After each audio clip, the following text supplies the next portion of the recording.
My name is Charlotte Avery, and I am 28 years old. The night my life cracked open didn't come with a scream or a slammed door. It came quietly, almost politely, with a glass of wine in his hand and a sentence that felt like being cut clean through the spine. My friends keep asking why I'm with you, my boyfriend Anthony said. And honestly, I'm starting to wonder too. I didn't even understand the words at first. They just hovered there, weightless, impossible, like they belonged to a different couple in a different living room. But then his tone landed. Smug, detached, a little rehearsed. And suddenly it all made sense. For months, something had been shifting under our feet.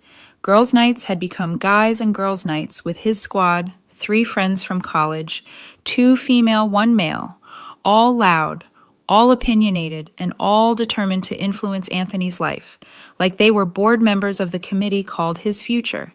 They loved to tell him what kind of man he should be, what kind of job he deserved, and apparently what kind of woman he should date. And that woman wasn't me.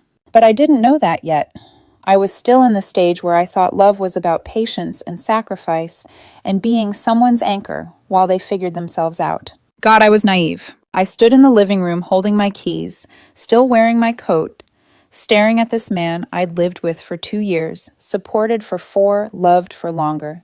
Anthony kept swirling the wine like he wasn't dismantling the life we built. What do you mean you're wondering? I finally asked, my voice strangely steady. He set the glass down with a sigh, like I was making him explain something obvious. Come on, Charlotte, you're sweet and all, but let's be real. You play it safe. Same routine, same job, same everything. My friends think I could do better. His friends. The same ones who treated me like a well-intentioned but disappointing purchase Anthony made. I swallowed. Your friends don't know our relationship. They know me, he said simply. They know a version of you, I shot back. The one you perform for them. He crossed his arms like he was ready to defend a thesis.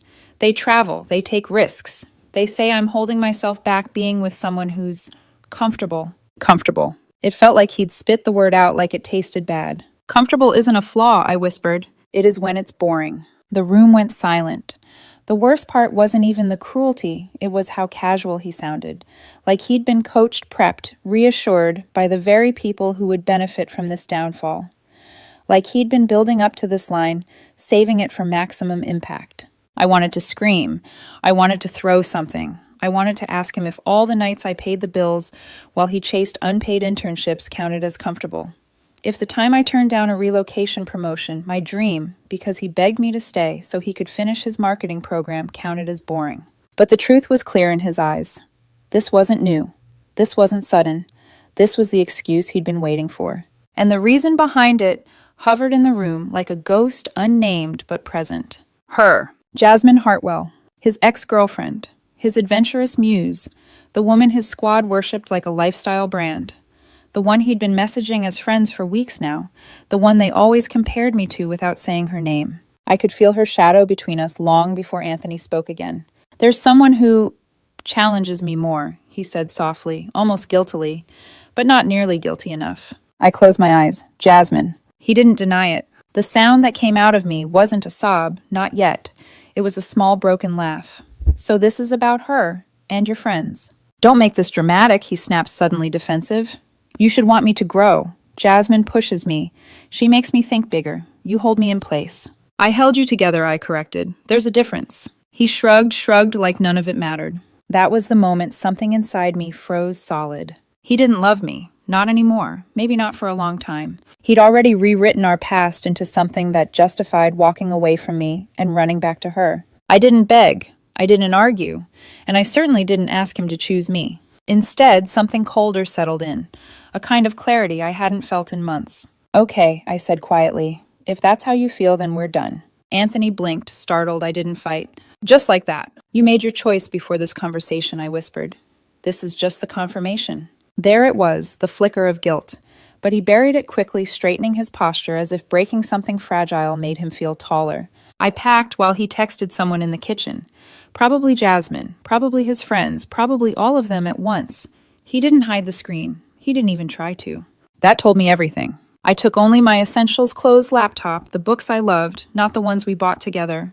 I transferred my half of the rent. I canceled my joint subscriptions. I removed him from my phone plan. Practical, calm, detached. The opposite of how he'd painted me. Before I closed the door behind me, I placed a note on the kitchen counter. Just one sentence. Now you and your friends can wonder together why you're alone. I didn't do it for revenge. I did it because it was the truth. When I walked out, the hallway felt cold but honest, like the world was finally done lying on his behalf. Outside, the night air hit my cheeks sharp and clean. For the first time in months, maybe years, I felt the stirrings of something unfamiliar. Not hope, not relief, not yet, but freedom. I didn't look back. When I left Anthony's apartment that night, the air outside felt colder than it should have. Not winter cold, just empty. The kind of cold that gets into the bones because it isn't about temperature at all. It's about grief. I dragged my suitcase down the stairs, one trembling step at a time. My vision kept blurring, not from tears, I hadn't let myself cry yet, but from shock, the kind that makes everything feel muffled like the world is wrapped in cotton. My friend Melissa lived across town, and when she opened the door at nearly midnight, I didn't explain anything. I didn't need to. She just stepped aside, silently ushered me in, and pointed to the spare room. I collapsed onto the blow-up mattress and stared at the ceiling, feeling the weight of 4 years pressing on my chest.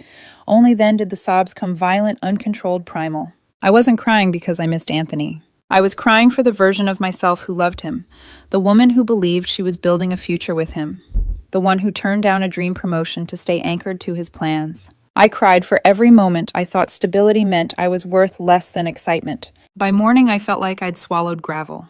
My eyes were swollen, my throat raw. I went to work anyway. I didn't want questions. I didn't want sympathy. I wanted something normal. But even at my desk, the questions in my head wouldn't stop. How long had he been drifting away?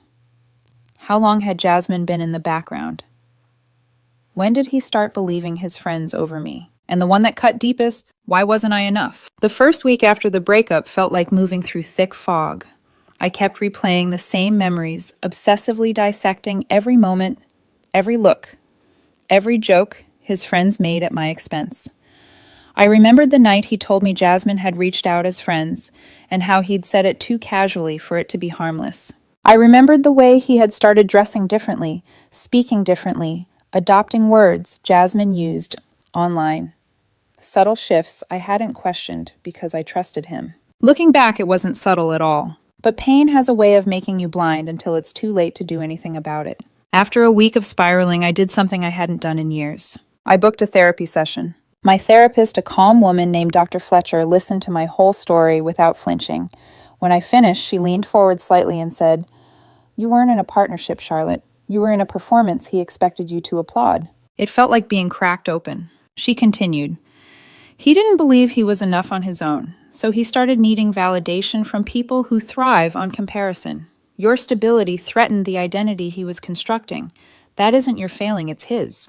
The words stuck with me, not because they made sense immediately, but because they made sense painfully gradually, like light forced into a dark room. I also started going to the gym. It wasn't about revenge. It wasn't about looking better. It was about having somewhere to put the anger. Every weight I lifted, every mile I ran, burned a piece of bitterness out of me.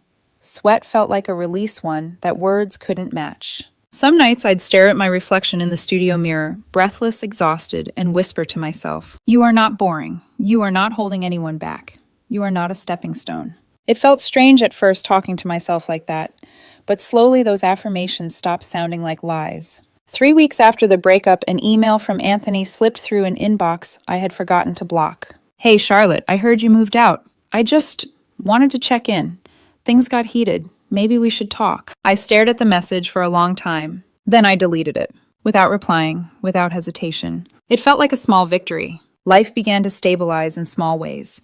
I accepted more projects at work. My boss, without fully knowing my situation, commented on how focused and sharp I'd become. I wasn't sharp. I was numb. But numbness can look like discipline to the outside world. Still, something unexpected happened. I started enjoying my focus again. Without Anthony's chaos in the background, his insecurities, his constant seeking of approval, I had space to think, to breathe. And then a promotion opportunity opened again. The same one I'd once turned down for him. Only this time I didn't hesitate. I applied, I interviewed, I got it. And for the first time in over a year, I felt proud of myself. Not proud through someone else's eyes. Not proud because I was supporting someone else's dream. Proud of me. Around that same time, I moved out of Melissa's place and into a quiet apartment downtown. It wasn't big. It wasn't fancy.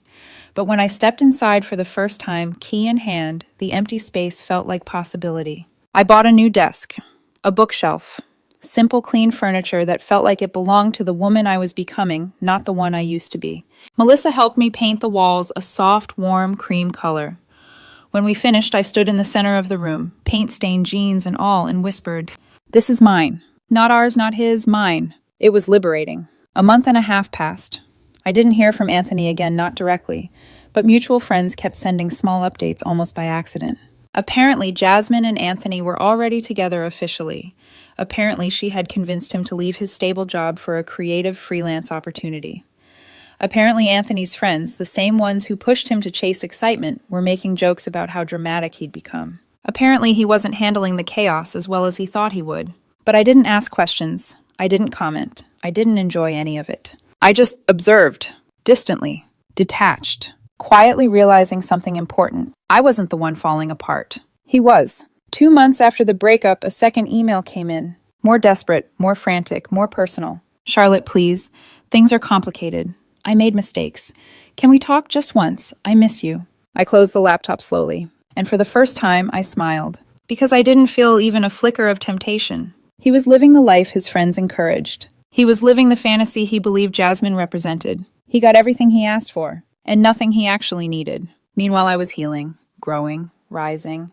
Without him, without wondering, without looking back. There's a saying my therapist once told me: some people don't fall, they unravel. Anthony didn't just fall after I left. He unraveled thread by thread, decision by decision, lie by lie. And the most haunting part, I didn't even have to watch. The stories found me on their own. It started with small rumors from mutual friends, nothing dramatic at first. Someone mentioned Anthony looked off at a work event. Another said he'd been late to meetings. Someone else hinted that Jasmine was a lot to handle. I didn't pry. If people told me, fine. If they didn't, even better. I was building a new life, and his unraveling wasn't my concern. But the universe, it seemed, had decided I needed to see what choosing excitement over stability really looked like when the curtain fell. The deeper cracks began to show just 3 months after I walked out. Jasmine had moved into the apartment Anthony and I once shared, the same apartment I had cleaned, decorated, poured love and money into. She didn't treat it with the same care. Mutual friends said it looked like a tornado of clothes, camera equipment, impulsive purchases, half-finished, artsy projects. But what mattered wasn't the mess. It was the dynamic. Jasmine was chaos incarnate. Magnetic, yes. Adventurous, yes. The kind of woman who could make Anthony feel like he was living in a movie, definitely. But the movie had a genre shift Anthony wasn't ready for. She pushed him to quit his stable marketing job. "Freelancing is freeing," she'd said. "You're not meant to be chained to a desk." He listened. He always listened to the voices that promised him sparkles. Within weeks, he realized sparkles don't pay rent. He tried to follow Jasmine into the creative world, but he didn't have her eye, her talent, or her charisma. He jumped between short-term gigs, social media editing, brand, consulting, event, photography, shadowing with her. Everything unstable, everything temporary, everything poorly paid. Meanwhile, Jasmine spent his savings like they were a temporary inconvenience between bursts of inspiration. Anthony's friends, the ones who pushed him to level up, weren't supportive either. They drifted when he stopped being fun, when he started complaining. When the spontaneous trips became spontaneous cancellations due to money. The same people who fueled his ego abandoned him when the shine wore off. He was left with Jasmine, and Jasmine left only when she was done using someone. The chaos turned dark. A mutual friend called Melissa one evening, voice low, hesitant. "Look, I don't want to get involved, but Jasmine has been screaming at him publicly, like, actually screaming, controlling everything he posts. She's accusing him of being insecure and boring and jealous. It's ugly, Charlotte." "Why are you telling me this?" I asked quietly. "Because he's telling people it's your fault, that losing you messed him up." That wasn't surprising. Anthony always needed a narrative where he wasn't the villain. Still something sharp twisted in my chest, not guilt, not longing, but recognition. He was living the fate he tried to assign to me. He thought I would break. Instead, he did. But the real turning point, the moment everything snapped, came a month later. Jasmine cheated. Openly, recklessly, almost proudly. She posted a photo kissing another man on her story. A musician she'd met at some rooftop event.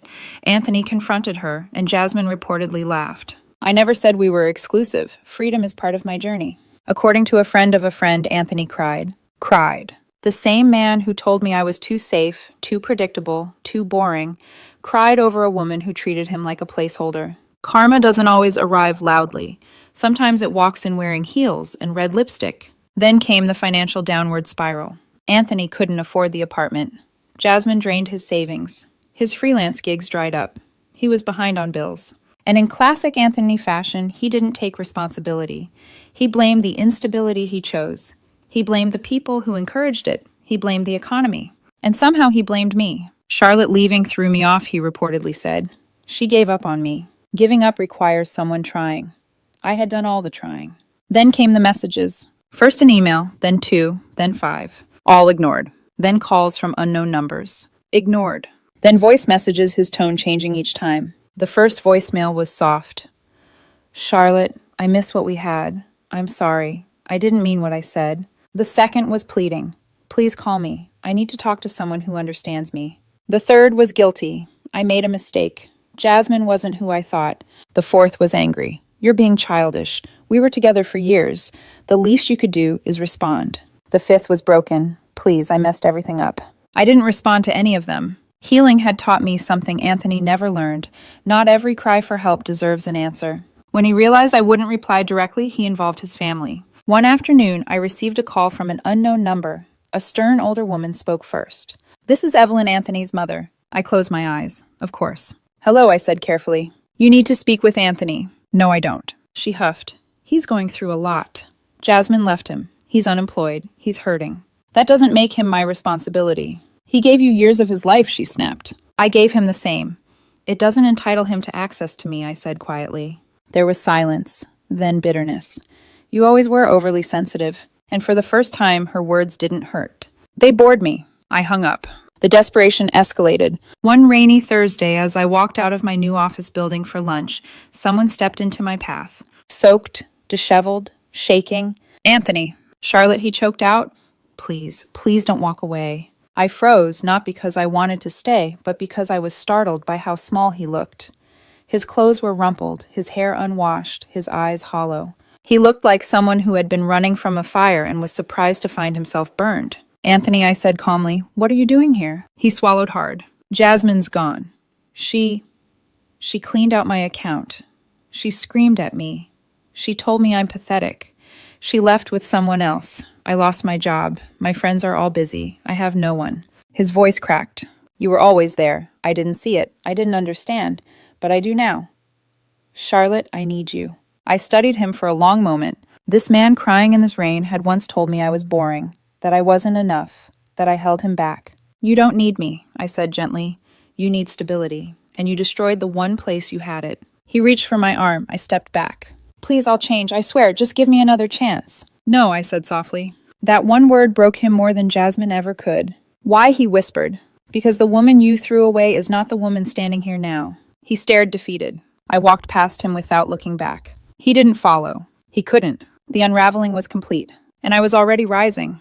By the time the wedding invitation arrived, I had almost forgotten Anthony still existed in the same city as me. The envelope sat on my kitchen counter like a relic from a different lifetime. The names printed in elegant gold script belonged to two mutual friends, the kind who remained neutral during the breakup, but watched the fallout unfold from a careful distance. I almost RSVP'd no out of instinct, not because I feared seeing Anthony, but because I didn't want my peace disrupted by his inevitable orbit. But Melissa, ever the blunt voice of reason, said, you should go. Not for him, for you. Show up as the woman he never believed you could be. Her words hit deeper than she knew, so I went. The venue was a beautiful vineyard estate on the outskirts of the city, rows of vines stretching toward the horizon, soft music floating through the air, everything warm and effortless, in a way weddings pretend life can be. I wore a soft emerald dress that flowed when I walked a dress I might have avoided months ago for fear it was too much. Now I wore it because it made me feel like myself, steady-centered and quietly powerful. And I wasn't alone. My date. Daniel Whitmore walked beside me. A man I'd met through work. Kind eyes, a calm presence, someone who listened without needing to be entertained. We'd been dating a few months, not rushing anything, just enjoying the simplicity of being with someone who didn't treat relationships like performance art. Daniel squeezed my hand as we approached the reception hall. Nervous, he asked.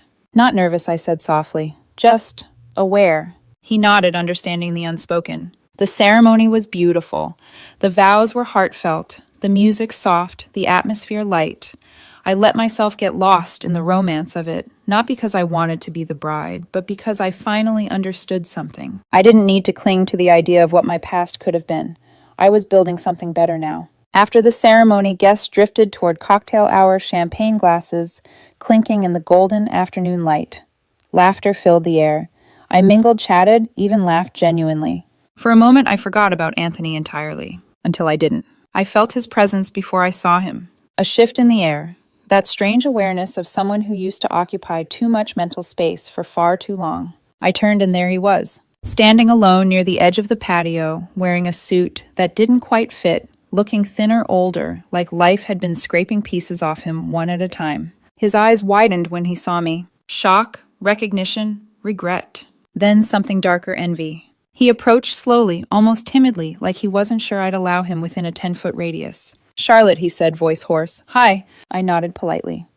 Anthony. His gaze flicked to my dress, my posture, the calmness in my face. You look good, he said awkwardly. I know I replied gently without arrogance, just truth. Daniel returned with 2 glasses of champagne. His presence was grounding like a quiet shield. Anthony's eyes flicked to him. Oh, you're with someone. Yes, I said simply. Daniel offered his hand. Daniel Whitmore. Anthony shook it, though, reluctantly. Anthony Mercer. There was a beat of awkward silence. I need to talk to you, Anthony said suddenly, his tone fraying. Just for a moment. Please. Daniel looked at me for permission. I exhaled calm. It's fine. I won't be long. We stepped aside near a row of vineyard lanterns glowing softly as the sun dipped lower. Anthony shoved his hands into his pockets, looking at the ground before finally meeting my eyes. I owe you an apology, he said, voice cracking slightly. I waited. For everything. Another pause. For saying you held me back. For letting my friends tell me who I should be. For listening to Jasmine. For choosing chaos over the only stability I ever had. His breath shook. I thought excitement meant growth.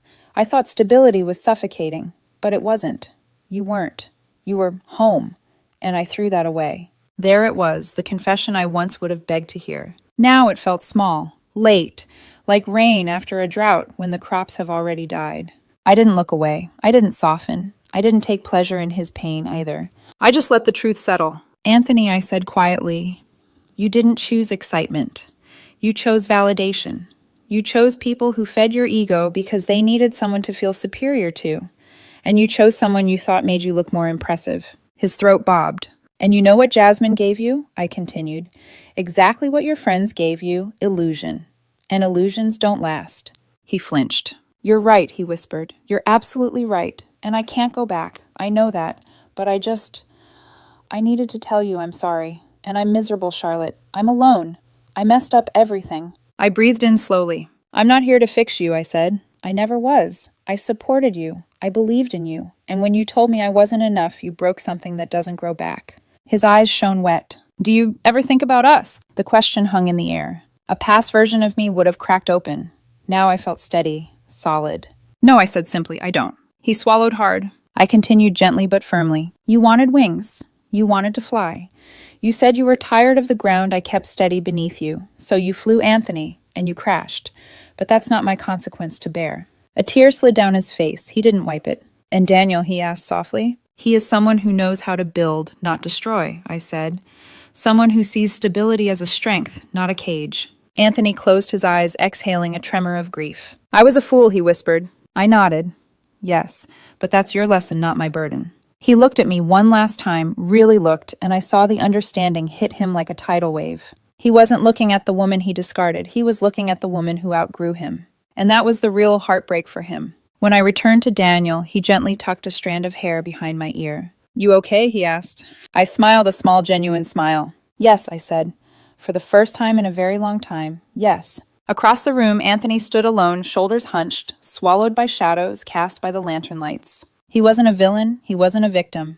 He was a man who mistook chaos for passion, advice for manipulation, and insecurity for ambition. And now he was living with the consequences. I took Daniel's hand, feeling warmth where cold once lived. We walked back into the celebration. And for the first time since everything ended, I felt something break free inside me. Not bitterness, not anger, not triumph, but closure. There's a strange quiet that follows closure. Not silence. Silence is heavy, expectant. Closure is different. It's light, almost weightless, like the air right after a storm when the world still smells like rain, but nothing is falling anymore. That's how the weeks after the wedding felt. I didn't feel triumphant. I didn't feel vindicated. I didn't even feel relieved in the dramatic way movies show it. I just felt free. Not the sharp freedom of rebellion, not the shaky freedom of escape, but the calm freedom of having nothing left to run from. My life settled into a comforting rhythm. Work flourished. My promotion became permanent, and I was leading a project team that challenged me in all the right ways. For the first time in years, my ambition didn't feel like a threat to a relationship. It felt like a natural extension of who I was becoming. Daniel and I continued dating slowly with intention rather than desperation. He didn't rush me. He didn't pull me. He simply met me exactly where I was and walked alongside me. We took weekend trips, nothing extravagant, nothing curated for social media, just cozy cabin stays, bookstore wanderings, local restaurants, shared laughter over burnt pancakes. The kind of simplicity that nourished me, not drained me. Daniel didn't compare me to anyone else. He didn't need me to fit an aesthetic or a narrative. He didn't need me to be exciting to prove something to his friends. With him, stability wasn't a cage, it was a foundation. And suddenly I understood what my therapist meant when she said, "Real love doesn't make you feel small." With Daniel, I didn't shrink. I expanded. A few months after the wedding, I received an envelope. No return address. Just my name written in a handwriting I hadn't seen in months, sharp on the edges, like someone trying too hard to make something look neat that wasn't neat anymore. Anthony. I held the envelope for a long moment. My pulse didn't spike. My stomach didn't clench. There was no fear, no longing, no dread. Just stillness. I opened it. Inside was a letter 3 pages handwritten messy, in places where the ink smudged. The tone shifted as he wrote, betraying every stage of his grief. The beginning was apologetic. "I don't expect forgiveness, but I need you to know I see everything now. How unfair I was, how blind, how easily influenced." Then it turned confessional. Jasmine was never someone I loved. She was someone I wanted to be approved by. I confused chaos with passion. I confused insecurity with ambition. I confused noise with happiness. Then regret. "You were stability because you were strong. I called you boring because I was ashamed I needed your strength to feel grounded." Then longing. "I miss the version of myself I was with you, not because of comfort, but because of clarity. I didn't wake up anxious. I didn't feel like I had to perform. I felt enough." Then the ache of realization. "You were my home, Charlotte, and I don't think I'll ever have something that steady again." And finally, the part that told me exactly who he still was. If things ever change, if life leads you back to me, I'd be ready this time. I'd choose you. I exhaled slow and steady. Because that line revealed everything. He wasn't apologizing for hurting me. He wasn't grieving me. He was grieving the stability he lost and now wanted back. But I wasn't that woman anymore. And I wasn't his home. I was my own. I folded the letter neatly, placed it back in the envelope, and walked to the kitchen. I didn't burn it or rip it up or dramatize the moment.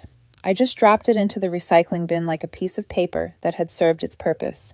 Then I wiped my hands on a towel and made tea. No shaking, no crying, no reminiscing. Just living. That night, I told Daniel I received a letter from my ex. He didn't tense. He didn't pry. He didn't compare himself. He simply asked, "Do you need to talk about it?" I thought about it, then said, "No, I'm okay." And I meant it. He pulled me close, kissed the top of my head, and we went back to watching our show. The warmth of his arm around me felt like the opposite of everything Anthony ever made me feel. Not adrenaline, not performance, not insecurity disguised as passion. Just peace. A few weeks later, I passed by the cafe Anthony used to love, a cozy place, with string lights and mismatched mugs. He was there sitting alone, staring at his phone with a look I recognized too well. A man wondering what life could have been if he had chosen differently. He saw me through the window. Our eyes met. And in that fraction of a second, I understood something profound. He wasn't the villain. He wasn't the shadow I feared. He wasn't the heartbreak I once clung to. He was simply someone whose chapter in my life had ended. Cleanly, quietly, completely. I gave him a polite nod and kept walking. I didn't feel triumph. I didn't feel pity. I didn't feel anything that tied me to who I used to be with him. Just a gentle internal whisper. I don't wonder about you anymore. Life kept moving. Therapy continued. Work thrived. My friendships deepened. Daniel and I grew closer in a way that felt organic and intentional. One evening, as we cooked dinner together, laughing, bumping elbows, dancing poorly to a playlist he made, I felt something warm settle in my chest. Not the electric rush of infatuation, not the frantic grip of trying to prove something, not the desperate fear of losing someone, but genuine grounded love, the kind that isn't performative or loud, the kind that shows up, the kind that builds, the kind that stays. And I realized Anthony once wondered if I was worth keeping, then wondered why I walked away, then wondered whether he could ever get me back.